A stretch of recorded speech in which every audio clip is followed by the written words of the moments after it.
Welcome back. അപ്പം ഇന്ന് ഞാൻ കാണിക്കാൻ പോകുന്നത് നമ്മളെ കാക്കാപ്പൂവൊക്കെ കണ്ടിട്ടില്ലേ, നല്ല നാടൻ വെറൈറ്റി ആ ഒരു ചെടീനെ കുറിച്ചിട്ടാണ് ഞാൻ ഇന്ന് പറയാൻ പോകുന്നത്. അപ്പോൾ ഇന്ന് അതിൻ്റെ ഹൈബ്രിഡ് വെറൈറ്റി കളക്ഷൻസ് ആണ് എൻ്റെ കയ്യിലുള്ളത്.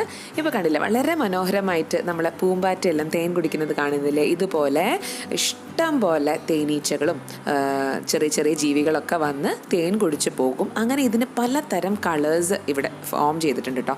ഏകദേശം 2 കളറേ ഉണ്ടായിട്ടുണ്ടായിരുന്നുള്ളൂ. പക്ഷേ ഇപ്പം ഒരു കളറിന് തന്നെ പല പല വേരിയേഷൻസ് ആണ് നമുക്ക് കാണാൻ പറ്റുന്നത്. അതായത് പോളിനേഷൻ നടന്ന് കഴിഞ്ഞിട്ടുള്ള കളേഴ്സാണ് നമുക്ക് ഒരുപാട് കളക്ഷൻ ഇപ്പം ഉണ്ട് കേട്ടോ. അപ്പോൾ ഇത് എന്താ വെച്ചാൽ തൊടിയിലായിരുന്നു കഴിഞ്ഞ വർഷം, ഒരുപാടെണ്ണം ഉണ്ടായിരുന്നു. പക്ഷേ ഞാൻ അത്ര ടേക്ക് കെയർ ഒന്നും ചെയ്തില്ല. ഭയങ്കര മഴയല്ലായിരുന്നു കഴിഞ്ഞ പ്രാവശ്യം. അപ്പം അത് ചീഞ്ഞു പോയി, റൂട്ട്സൊക്കെ കേടായി ചീഞ്ഞു പോയി, അങ്ങനെ നശിച്ചു പോയി. പക്ഷേ ഈ വർഷം വേനലായപ്പം അത് വിത്ത് ഉണ്ടായിട്ടുണ്ടാകണം, അതിന് മുളച്ച് വന്നിട്ട് ഇപ്പം നിറച്ചും തൊടിയിലുണ്ടായി. ഞാനപ്പോൾ അതൊക്കെ കൂടെ കളക്ട് ചെയ്തിട്ട് ചട്ടിയിലാണ് നട്ടിട്ടുള്ളത്.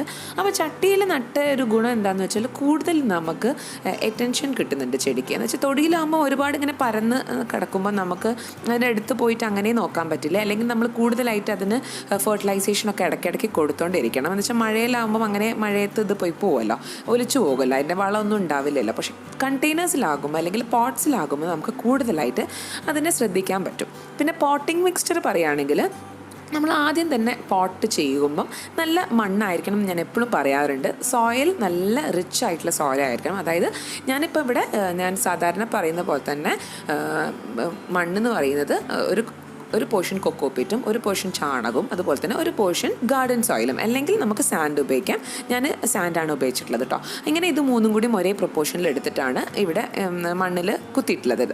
പക്ഷേ അതിനെക്കൊണ്ട് എനിക്ക് പൂക്കൾ കുറേ ഒന്നും ചെയ്തിട്ടില്ല. ഒരുപാട് പൂക്കൾ ഉണ്ടായിട്ടുണ്ട്. ശരിക്കും നമ്മളെ ഗാർഡനെ ലൈവായിട്ട് വെക്കുന്ന ഈ ഒരു ഫ്ലവർ തന്നെയാണ് കേട്ടോ.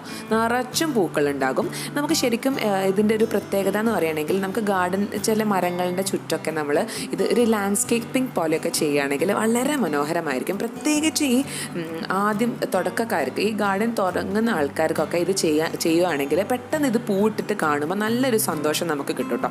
നമ്മൾ 10 മണിയൊക്കെ പറയുന്ന പോലെ അല്ലെങ്കിൽ 4 മണിയൊക്കെ പറയുന്ന പോലെ തന്നെ ആണ് ഇതിൻ്റെ ഒരു ഭംഗി. പൂ അങ്ങോട്ട് ഇടാൻ തുടങ്ങിക്കഴിഞ്ഞാൽ പിന്നെ നിറച്ചും പൂക്കളായിരിക്കും. വർഷം തോറും പൂവിടും. പിന്നെ മെയിൻ്റനൻസ് ഒന്നും ഒരു പ്രശ്നമല്ല, വളരെ ലോ മെയിൻ്റനൻസ് ആണ്. നമുക്ക് പ്രത്യേകമായിട്ട് ടേക്ക് കെയറിൻ്റെ ഒന്നും ആവശ്യമില്ല.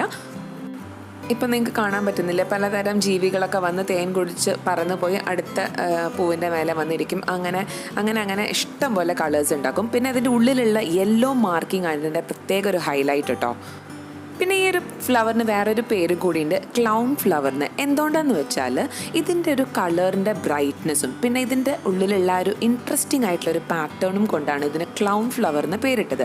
അതായത് ഈ ക്ലൗൺ എന്ന് പറഞ്ഞാൽ ഒരു മേക്കപ്പ് ചെയ്ത് വന്ന ഒരു എഫക്റ്റാണ് ഈ ഒരു പ്ലാന്റ് അല്ലെങ്കിൽ ഈ ഒരു ഫ്ലവർ നോക്കിക്കഴിഞ്ഞാൽ നമുക്ക് കാണാം.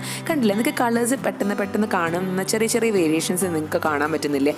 ചെറിയ ലൈറ്റ് ഷെയ്ഡ്സ്, അതായത് പിങ്ക്, പിന്നെ അതുപോലെ തന്നെ വയലറ്റ്, ബ്ലൂ, അങ്ങനെ ഡിഫറെൻറ്റ് ഷെയ്ഡ്സ് നമുക്ക് കാണാൻ പറ്റുന്നുണ്ട്. അതൊക്കെ ഇവിടുന്ന് ആകെ 2 കളറുള്ളത് വീണ്ടും ഇതുപോലെ പോളിനേഷൻ നടന്നിട്ട് വന്നതാണ് കേട്ടോ. അപ്പോൾ ഇത് വേറൊരു കളറാണ്. അങ്ങനെ ഒരുപാട് കളേഴ്സ് പുതിയത് ഉണ്ടായി വരുന്നുണ്ട്. പിന്നെ നമ്മൾ കുറച്ചൊന്ന് ശ്രദ്ധിച്ചു കഴിഞ്ഞാൽ, അതായത് ഇതിൽ കൊമ്പിൻ്റെ മേലെ സീഡ്സ് നമുക്ക് കാണാൻ പറ്റും.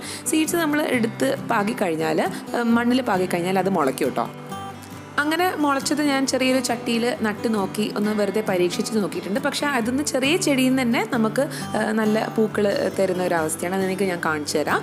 പിന്നെ പറയാനുള്ളത് നമ്മളെ മണ്ണിൻ്റെ ഡ്രെയിനേജിൻ്റെ കാര്യം. നല്ലോണം വെള്ളം ഒഴിഞ്ഞു പോകുന്ന മണ്ണായിരിക്കണം നമ്മൾ സെറ്റ് ചെയ്യേണ്ടത്. കൊക്കോപ്പിറ്റ് ഇടുന്നതാണ് കുറച്ചും കൂടി നല്ലത്.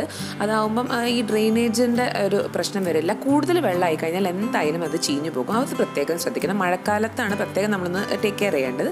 പക്ഷേ 2 ഇതും കാലാവസ്ഥ, അതായത് ഇപ്പോൾ ചൂടാണെങ്കിലും അത് എക്സിസ്റ്റ് ചെയ്യും. നമ്മൾ നന്നായിട്ട് നനച്ച് കൊടുത്താൽ മാത്രം മതി. പിന്നെ രാവിലത്തെ നല്ല വെയിൽ കിട്ടുകയാണെങ്കിലും അതുപോലെ തന്നെ ഉച്ചയ്ക്ക് കഴിഞ്ഞിട്ട് വൈകുന്നേരം ആയിട്ടുള്ള ഷെയ്ഡ് കിട്ടുകയാണെങ്കിലും അത് എക്സിസ്റ്റ് ചെയ്യും.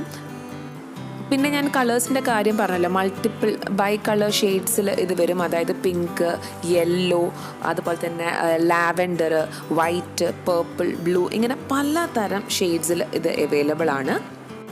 ഇതിൻ്റെ നാടൻ വെറൈറ്റി നമുക്ക് കാണുകയാണെങ്കിൽ ഇതിൻ്റെ ഫ്ലവേഴ്സ് കുറച്ചും കൂടി ചെറുതാണ്. കാക്കാപ്പൂ എന്നൊക്കെ പറയുന്ന ആ ഒരു പൂവിൻ്റെ ഫ്ലവറിന് കുറച്ചും കൂടി ചെറുപ്പം തോന്നും. പക്ഷേ ഇതിൻ്റെ ഒരു ഹൈബ്രിഡ് വെറൈറ്റി ആയത് കാരണം കുറച്ചും കൂടി ബിഗ്ഗർ ആയിട്ടുള്ള ഫ്ലവേഴ്സാണ് നമുക്ക് കാണാൻ പറ്റുന്നത്.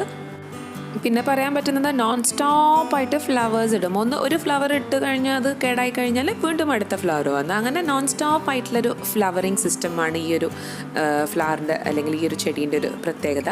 സ്പ്രിംഗ് സീസണിലും അതുപോലെ തന്നെ സമ്മർ സീസണിലും ഒക്കെ ഒരുപോലെ ഞാൻ പറഞ്ഞല്ലോ, അതിൻ്റെ ഒരു ബ്ലൂംസ് പറഞ്ഞാൽ ഒരു ചാമിങ് ആയിട്ടുള്ള ബ്ലൂംസ് ആണ് ഇത് നമുക്ക് തരുന്നത്. വളരെ ഈസി ടു ഗ്രോ നേച്ചർ ആയത് കാരണം ആണ് നമുക്കിത് ഏറ്റവും കൂടുതൽ ഇഷ്ടപ്പെടുന്നത്. കണ്ടില്ലേ, ഇത് വേറൊരു വെറൈറ്റിയാണ്, നല്ലൊരു പിങ്ക് ഷെയ്ഡാണ്.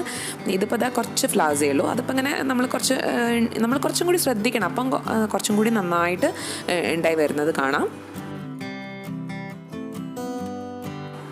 പിന്നെ നമുക്ക് 2 വിധത്തിൽ ഇത് സീഡ്സ് വഴി അതുപോലെ തന്നെ സ്റ്റെംസ് വഴി, അതായത് ഈ സ്റ്റെമ്മിൻ്റെ മേലെ കണ്ടില്ല നിങ്ങൾക്ക് റൂട്ട്സ് കാണാൻ പറ്റും. ഈ റൂട്ട് നമ്മൾ ജസ്റ്റ് ഒന്ന് കട്ട് ചെയ്ത് വേറൊരു ഇതിലേക്ക് നട്ട് കഴിഞ്ഞാൽ വേഗം പിടിക്കും. അപ്പോൾ റൂട്ട് വന്നു കഴിഞ്ഞാൽ നമ്മൾ ശ്രദ്ധിക്കുക, വേറെ ചട്ടിയിലേക്ക് മാറ്റിയിട്ട് നട്ട് കഴിഞ്ഞാൽ പെട്ടെന്ന് നമുക്ക് കൂടുതൽ ചെടികൾ ഉണ്ടാക്കാൻ പറ്റും.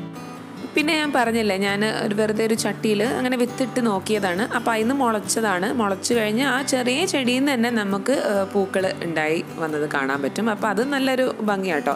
ഇങ്ങനെ ഞാൻ വെറുതെ ഒന്ന് ചെയ്ത് നോക്കിയതാണ്, നമ്മൾ വിത്തിട്ടിട്ട് ഇങ്ങനെ ഉണ്ടായി വന്നത് തന്നെയാണ്, എന്നാലും അതൊന്ന് എക്സ്പെരിമെൻറ്റ് ചെയ്ത് നോക്കിയതാണ്. അപ്പോൾ അത് ശരിക്കും സത്യമായിട്ട് തന്നെ വന്നു. അപ്പോൾ നല്ല ഒരു രസമാണത് കാണാൻ. പിന്നെ ഇങ്ങനെയുള്ള കൊമ്പുകൾ ഉണ്ടായി കഴിഞ്ഞ്, അതായത് പൂക്കൾ ഉണ്ടായി അല്ലെങ്കിൽ വിത്ത് കഴിഞ്ഞ് കഴിഞ്ഞാൽ അത് നമ്മളൊന്ന് ജസ്റ്റ് ഒന്ന് നുള്ളി മാറ്റുന്നത് എപ്പോഴും നല്ലതാണ്. എന്നാൽ ഞാൻ പറഞ്ഞല്ലോ, ഒന്നും കൂടിയും ഹെൽത്തി ആകും പ്ലാന്റ്.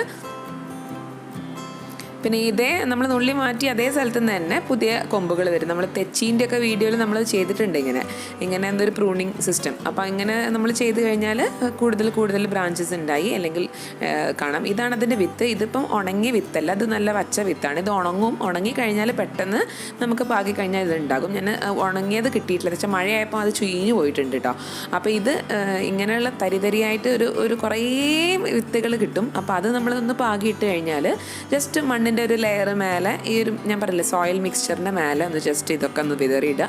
അതിൻ്റെ മേലെ ഒരു ലെയറായിട്ട് ചെറിയ ലൈറ്റായിട്ടൊന്ന് മണ്ണ് വിതറുക, അല്ലെങ്കിൽ കുറച്ച് മണ്ണ് മതി കേട്ടോ മേലെ വിതറി കഴിഞ്ഞാൽ പെട്ടെന്ന് അതിൽ മുളച്ച് വരാൻ ചാൻസ് ഉണ്ട്.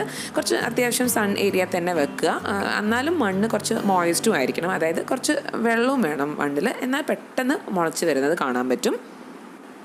അപ്പോൾ ഇത്രയൊക്കെ തന്നെയുള്ളൂ നമ്മളെ വിശേഷങ്ങൾ. അപ്പോൾ ഈ ഒരു ചെടി ഉണ്ടെങ്കിൽ നിങ്ങൾ എന്തായാലും അതിനെ സംരക്ഷിക്കുക. മഴയായത് കാരണം അത് നശിച്ചു പോയിക്കോട്ടെ എന്ന് വിചാരിച്ചിരിക്കരുത്. അതിനൊക്കെ കളക്ട് ചെയ്ത് നല്ല പോട്ട്സിലോ കണ്ടെയ്നറിലോ ആക്കിയിട്ട് നല്ല വളമൊക്കെ കൊടുത്തിട്ട് ഇതാക്കുക. അപ്പോൾ ഇത്രയൊക്കെ തന്നെയുള്ളൂ. Thank you so much watching my channel. Bye and take care.